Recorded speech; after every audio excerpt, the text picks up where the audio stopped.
The camera industry is about to hit a breaking point, and if you're a photographer, the ground beneath your feet is shifting. For years, we've heard the same story. Nikon is playing catch-up, Sony is leading the sensor war, and Canon holding on to the glass empire. But something has changed behind the closed doors in Tokyo. The rumors surrounding the Nikon Z7 III have evolved for simple spec leaks into something more significant. We are no longer talking about a mere resolution bump or a faster processor. We are talking about the endgame camera, a device so balanced, so aggressive in its pricing, and so advanced in its computational power that it threatens to make every other full-frame mirrorless camera on the market look like a legacy product overnight. If you are holding a Z7 II, an A7RV, or even a Z9, you need to pay very close attention to what is coming. Because the Nikon Z7 III isn't just a new model. It is Nikon's bid to reclaim the throne of the ultimate landscape studio tool. And it's doing by breaking the rules of what we thought a high-resolution sensor could do. Think about the position Nikon was in just a few years ago. People were writing them off.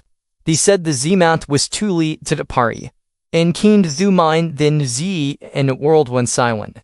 Nikon proved they could build the fastest, most reliable professional bodies in existence. But there was a gap.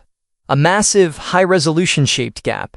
The Z7 II, while a fantastic workhorse, started to feel like a relic of the past when compared to the AI-driven autofocus and the blistering speeds of the newer stack sensor siblings. The Z7 III is the answer to that frustration. But here's the secret that most tech reviewers are missing. Apple's M-series silicon has changed user expectations, and Nikon has noticed. The Z7 III is rumored to be the first non-flagship body to integrate a specialized X7 or even X8 architecture designs, specifically for deep logic processing. We aren't just talking about better face detection. You're talking about a camera that understands geometry of your scene before you even pass the shutter.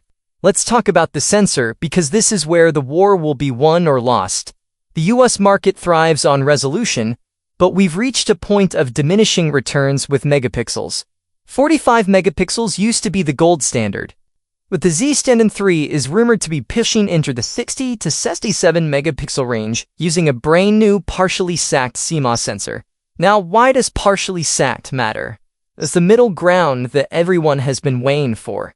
It gives you the insane readout speeds required for blackout-free shooting and high-end video, but it keeps the cost down and the dynamic range at an all-time high. Imagine having the landscape capabilities of a medium-format camera with the bird-eye tracking speed of a sports flagship. This is the sacred dream that has been out of reach for anyone under a $6,000 budget. Until now.